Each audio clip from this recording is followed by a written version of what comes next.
ঊনবিংশ শতকের ইউরোপ, যুদ্ধ, বিপ্লব, রাজনীতি আর সামাজিক পরিবর্তনের উত্তাল সময়। সেই সময়ে সাহিত্য জগতে আবির্ভাব ঘটেছিল এমন একজন কবির, যিনি শুধু কবিতা লেখেননি, নিজের জীবনকেই পরিণত করেছিলেন এক রোমাঞ্চকর কাব্যে। তিনি ছিলেন সুদর্শন, অভিজাত, বিতর্কিত, প্রেমিক, ভ্রমণকারী, রাজনৈতিক বিদ্রোহী এবং স্বাধীনতার অকুতোভয় সমর্থক। তাঁর কবিতায় যেমন ছিল বিষণ্ণতা, তেমনি ছিল বিদ্রোহের আগুন। তাঁর জীবন যেমন ছিল আলোয় ভরা, ঠিক তেমনি অন্ধকারে ঘেরাও।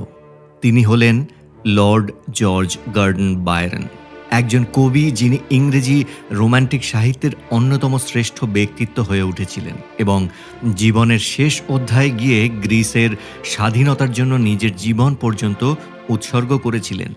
বায়রন জন্মগ্রহণ করেন 1788 সালের 22শে জানুয়ারি লন্ডনে।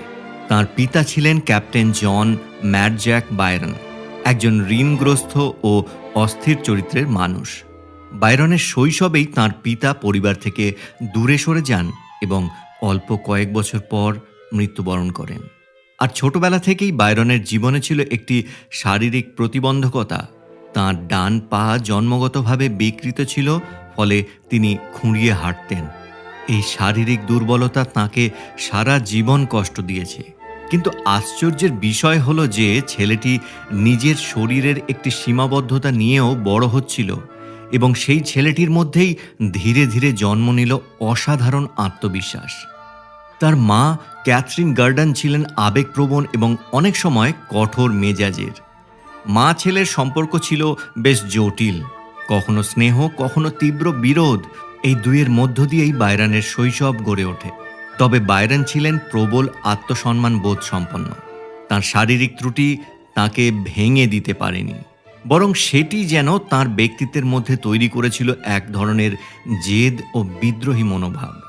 বায়রনের জন্ম লন্ডনে হলেও পিতার মৃত্যুর পর তিনি মায়ের সঙ্গে ইংল্যান্ডের গ্রামাঞ্চলে বেড়ে ওঠেন। মাত্র 10 বছর বয়সে 1798 সালে তাঁর প্রপিতামহের মৃত্যুর পর বায়রন উত্তরাধিকার সূত্রে ষষ্ঠ ব্যারন বায়রন হন। এর সঙ্গে তিনি লাভ করেন ঐতিহাসিক নিউস্টিড অ্যাবের মালিকানা। অভিজাত উপাধি পাওয়ার পর তাঁর জীবন বদলে গেলেও অর্থনৈতিক সমস্যা কিন্তু তাঁর পিছু কখনোই ছাড়েনি। বায়রন পড়াশোনা করেন বিখ্যাত হ্যারো স্কুলে, পরে ভর্তি হন ট্রিনিটি কলেজ, কেমব্রিজে। কিন্তু তিনি প্রচলিত অর্থে খুব আদর্শ ছাত্র যে ছিলেন তা কিন্তু নয়। তিনি ছিলেন খেলাধুলা প্রিয়, প্রাণীপ্রেমী, দুঃসাহসী এবং ভ্রমণ প্রিয়।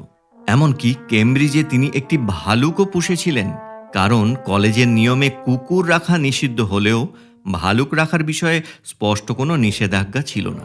তিনি ঘোড়ায় চড়তেন, সাঁতার কাটতেন, শিকার করতেন এবং নানা রকম দুঃসাহসিক কাজে অংশ নিতেন। এই জীবনযাপন তাঁর ঋণের পরিমাণও কিন্তু বাড়িয়ে তুলেছিল।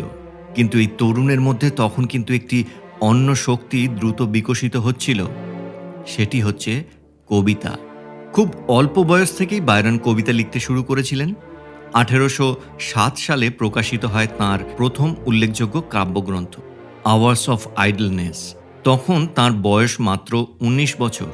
কিন্তু বইটি প্রকাশের পর তিনি যত না প্রশংসা পেলেন, তার থেকে বেশি পেলেন সমালোচনা। বিশেষ করে এডিনবার্গ রিভিউতে তাঁর কবিতার কঠোর সমালোচনা প্রকাশিত হয়। এই সমালোচনা বায়রনকে আহত করেছিল, কিন্তু তিনি ভেঙে পড়লেন না, বরং সমালোচনার জবাব দিয়েই তিনি কবিতার মাধ্যমেই লিখলেন English birds and Scotch reviewers. এটি ছিল তীব্র ব্যঙ্গাত্মক একটি কবিতা, যেখানে সমকালীন সাহিত্য ও সমালোচকদের আক্রমণ করেছিলেন তিনি। এই ঘটনার মধ্যে দিয়ে বায়রনের কবিত্বের একটি গুরুত্বপূর্ণ বৈশিষ্ট্য কিন্তু প্রকাশ পেল। তিনি আপোস করতে জানেন না। সমালোচনা তাকে থামাতো না, বরং আরও তীব্র করে তুলত। 1809 সালে বায়রন ইউরোপ ও পূর্ব ভূমধ্যসাগরীয় অঞ্চলে দীর্ঘ ভ্রমণে বেরিয়ে পড়লেন। সঙ্গী ছিল তাঁর ঘনিষ্ঠ বন্ধু ক্যাম হফহাউস। তিনি পর্তুগাল, স্পেন, আলবেনিয়া, গ্রিস এবং তুরস্কের বিভিন্ন অঞ্চল ভ্রমণ করেন। এই ভ্রমণ তাঁর জীবন এবং সাহিত্য দুটিকেই আমূল পরিবর্তন করে দেয়। প্রাচীন গ্রিসের ধ্বংসাবশেষ, সমুদ্র, পাহাড়, যুদ্ধের স্মৃতি এবং মানুষের জীবন তাঁকে গভীরভাবে প্রভাবিত করে। এই ভ্রমণের অভিজ্ঞতা থেকেই জন্ম নেয় তাঁর অন্যতম শ্রেষ্ঠ কাব্য চাইল্ড হ্যারোল্ডস পিলগ্রিমেজ। কাব্যের নায়ক চাইল্ড হ্যারল্ড একজন বিষণ্ণ, অসন্তুষ্ট, বিদ্রোহী এবং পৃথিবী সম্পর্কে হতাশ এক তরুণ। পাঠকেরা খুব দ্রুত এই চরিত্রের মধ্যে বাইরনের নিজের ছায়া দেখতে পেলেন, আর এখান থেকেই সাহিত্য জগতে জন্ম নিল এক নতুন ধরনের চরিত্র, দ্য বাইরনিক হিরো। এই নায়ক প্রচলিত অর্থে নিখুঁত নন, তিনি একাকী, গর্বিত, বিদ্রোহী, রহস্যময়, আবেগপ্রবণ এবং সমাজের নিয়মকানুনের বিরুদ্ধে দাঁড়ানো এক মানুষ। পরবর্তী ইউরোপীয় সাহিত্যে এই চরিত্রের প্রভাব কিন্তু অসাধারণ। 1812 সালে প্রকাশিত হল চাইল্ড হ্যারল্ডস পিলগ্রিমেজের প্রথম 2 ক্যান্টন, আর তারপর যা ঘটল তা ছিল প্রায় অভূতপূর্ব। প্রথম সংস্করণের 500 কপি মাত্র 3 দিনের মধ্যে বিক্রি হয়ে যায়। বাইরন হঠাৎ করে হয়ে উঠলেন ইংল্যান্ডের সবথেকে আলোচিত কবিদের একজন। তাঁর নিজের ভাষায়, I অ্যাওক one morning and found myself famous, অর্থাৎ এক সকালে ঘুম থেকে উঠে দেখলাম আমি বিখ্যাত হয়ে গেছি। মাত্র 24 বছর বয়সে তিনি যে খ্যাতি অর্জন করেছিলেন তা তাঁর সময় প্রায় নজিরবিহীন। তিনি হয়ে উঠলেন লন্ডনের সাহিত্য সমাজের অন্যতম আকর্ষণীয় ব্যক্তিত্ব। কিন্তু বাইরনের জনপ্রিয়তা শুধু তার কবিতার জন্য ছিল না, তাঁর ব্যক্তিত্ব, পোশাক, প্রেম, সম্পর্ক, রাজনৈতিক মতামত সবকিছুই তাঁকে ঘিরে তৈরি করেছিল এক ধরনের কিংবদন্তি গল্প। বাইরনের ব্যক্তিগত জীবন ছিল তাঁর সাহিত্যের মতোই আলোচিত। তাঁর সৌন্দর্য, বুদ্ধিমত্তা এবং ব্যক্তিত্ব তাঁকে অভিজাত সমাজের কেন্দ্রবিন্দুতে নিয়ে আসে। তাঁর জীবনে একাধিক প্রেমের সম্পর্ক তৈরি হয়, কিন্তু তাঁর ব্যক্তিগত জীবনের বিতর্ক ধীরে ধীরে এতটাই বাড়তে থাকে যে শেষ পর্যন্ত ইংল্যান্ডের সমাজে তাঁর অবস্থান কঠিন হয়ে পড়ে। 1815 সালে তিনি মিসাবেলা মিলব্যাঙ্ক, যিনি পরে লেডি বাইরন নামে পরিচিত হন, তাঁকে বিয়ে করেন। তাঁদের একটি কন্যা সন্তান জন্মায়, অগাস্টা অ্যাডা কিং, যিনি ইতিহাসে পরে অ্যাডা লভেন্স নামে বিখ্যাত হন। কিন্তু দাম্পত্য জীবন তাঁর স্থায়ী হয়নি। ব্যক্তিগত সম্পর্ক, আর্থিক সমস্যা এবং সামাজিক কেলেঙ্কারি মিলিয়ে বাইরনের জীবন ক্রমশ অশান্ত হয়ে ওঠে। 1816 সালে তিনি ইংল্যান্ড ছেড়ে ইউরোপের অন্যত্র চলে যান। এবার তাঁর জীবনের দ্বিতীয় অধ্যায় শুরু হলো। 1816 সালে বাইরন সুইজারল্যান্ডে যান। সেখানে তাঁর পরিচয় ও ঘনিষ্ঠতা তৈরি হয় আরেক মহান রোমান্টিক কবি পার্সি বিস শেলির সঙ্গে।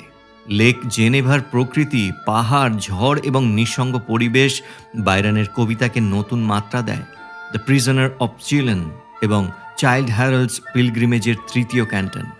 প্রকৃতি তাঁর কাছে শুধু সৌন্দর্যের বিষয় ছিল না, প্রকৃতির মধ্যে তিনি খুঁজে পেলেন স্বাধীনতা, অসীমতা এবং মানুষের ক্ষুদ্রতার বিপরীতে এক বিশাল শক্তির অনুভূতি। এরপর বাইরন চলে যান ইটালিতে। ভেনিস, রাভেনা, পিসা, ইটালির নানা শহরে তিনি বসবাস শুরু করেন। এখানেই তাঁর সাহিত্যিক প্রতিভা আরও পরিণত হয়।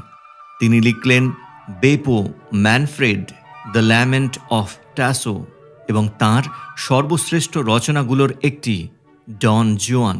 ডন জুয়ান কিন্তু প্রচলিত রোম্যান্টিক প্রেম কাহিনীর সরল গল্প নয়।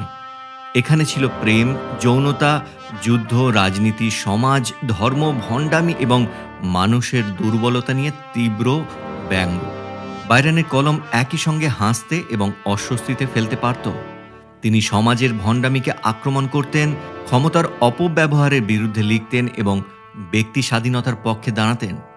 তাই তাঁকে শুধু প্রেমের কবি বললে তাঁর সাহিত্যিক পরিচয় অসম্পূর্ণ থেকে যায়। তিনি ছিলেন একজন সামাজিক ও রাজনৈতিক ব্যঙ্গ কবিও বটে। বাইরনের কবিতায় বারবার ফিরে আসে একটি চরিত্র, একজন একাকী মানুষ। সে সমাজের নিয়ম মানে না, সে নিজের ভাগ্যের বিরুদ্ধে লড়ে, সে প্রেমে আহত, সে পৃথিবীর ভণ্ডামিতে বিরক্ত। কিন্তু একই সঙ্গে তার মধ্যে রয়েছে স্বাধীনতার জন্য তীব্র আকাঙ্ক্ষা। এই চরিত্রই পরে সাহিত্যে পরিচিত হয় বাইরনিক হিরো নামে। বাইরনের ব্যক্তিগত এবং তাঁর সাহিত্যিক চরিত্রের মধ্যে এত ঘনিষ্ঠ সম্পর্ক ছিল যে পাঠকেরা প্রায় কবি ও তাঁর সৃষ্ট নায়ককে এক করে দেখতেন। এই প্রভাব ইংল্যান্ডের বাইরে ছড়িয়ে পড়ে ইউরোপের বিভিন্ন দেশে। পুস্কিন, হাইনে, মুসে সহ বিভিন্ন লেখক ও কবির ওপর এর প্রভাব কিন্তু মারাত্মক।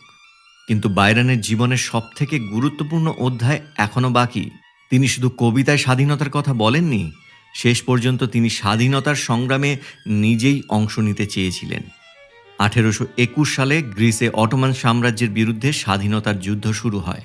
প্রাচীন গ্রিসের ইতিহাস ও সংস্কৃতির প্রতি বায়রনের গভীর আকর্ষণ ছিল, কিন্তু তার কাছে গ্রিস কেবল প্রাচীন সভ্যতার স্মৃতি ছিল না, তিনি আধুনিক গ্রিকদের স্বাধীনতার দাবিকেও সমর্থন করেছিলেন। 1823 সালে তিনি ইটালি থেকে গ্রিসের উদ্দেশ্যে যাত্রা শুরু করেন। সঙ্গে ছিল অর্থ, চিকিৎসার সরঞ্জাম এবং স্বাধীনতা সংগ্রামের প্রতি তাঁর দৃঢ় সমর্থন। তিনি গ্রিক স্বাধীনতা আন্দোলনে বিপুল অর্থ ব্যয় করেন এবং গ্রিক নৌবাহিনীকে সহায়তার জন্য 4000 পাউন্ড ঋণ দেন। 1824 সালের জানুয়ারিতে বাইরন পৌঁছালেন মিসোলঙ্গিতে। গ্রিকরা তাঁকে বীরের মতো স্বাগত জানায়, কিন্তু যুদ্ধক্ষেত্রে যাওয়ার আগেই তাঁর শরীর ভেঙে পড়তে শুরু করে। বছরের পর বছর ধরে অনিয়মিত জীবনযাপন, খাদ্যাভ্যাস এবং শারীরিক দুর্বলতা তাঁর শরীরকে ক্ষতিগ্রস্ত করেছিল। 1824 সালের এপ্রিল মাসে তিনি গুরুতর অসুস্থ হয়ে পড়েন। চিকিৎসার নানা প্রচেষ্টা সত্ত্বেও তাঁর অবস্থার অবনতি হতে থাকে। অবশেষে 1824 সালের 19 এপ্রিল মাত্র 36 বছর বয়সে গ্রিসের মিসোলঙ্গিতে লর্ড বাইরনের মৃত্যু হয়। বাইরন গ্রিসের স্বাধীনতার জন্য যুদ্ধ করতে গিয়েছিলেন। তিনি যুদ্ধক্ষেত্রে বীরের মতো লড়াই করার সুযোগ পাননি ঠিকই, কিন্তু তাঁর মৃত্যু গ্রিকদের কাছে তাঁকে জাতীয় বীরের মর্যাদা দেয়। তাঁর মৃত্যু ইউরোপে গ্রিসের স্বাধীনতা সংগ্রামের প্রতি সহানুভূতি আরও বাড়িয়ে তোলে। বহু বছর পর গ্রিস স্বাধীনতা লাভ করে, আর বাইরনের নাম হয়ে যায় সেই স্বাধীনতার ইতিহাসের সঙ্গে চিরস্থায়ীভাবে যুক্ত। বাইরনের প্রভাব শুধু ইংরেজি সাহিত্যে সীমাবদ্ধ ছিল না, তাঁর কবিতা অনূদিত হয়ে ছড়িয়ে পড়েছিল ইউরোপের বিভিন্ন দেশে। ফরাসি, জার্মান, রুশ, পোলিশ বিভিন্ন ভাষার সাহিত্যিকেরা তাঁর দ্বারা প্রভাবিত হন।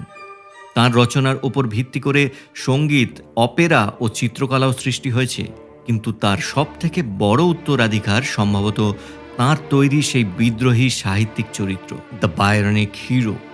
একজন মানুষ, সে সমাজের কাছে পরাজিত হলেও নিজের আত্মাকে পরাজিত হতে দেয় না।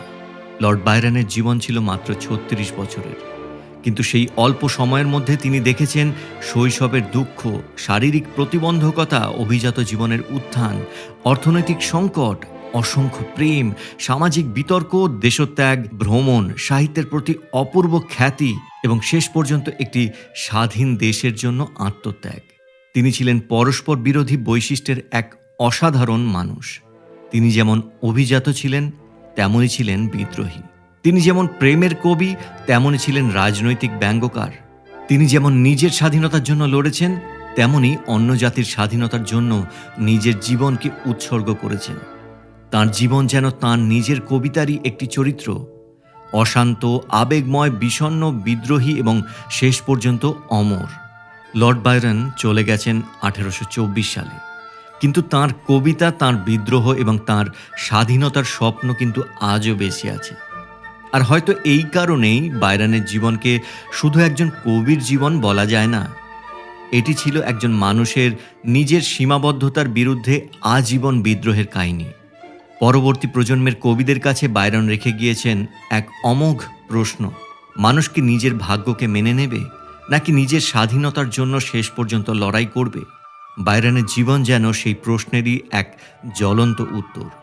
তিনি লড়েছিলেন, তিনি লিখেছিলেন, তিনি ভালোবেসেছিলেন এবং শেষ পর্যন্ত স্বাধীনতার জন্য মৃত্যুবরণ করেছিলেন। এই কারণেই লর্ড বাইরন কিন্তু ইংরেজি সাহিত্যের একজন মহান কবি নন, তিনি বিশ্ব সাহিত্যের একজন চিরন্তন বিদ্রোহী।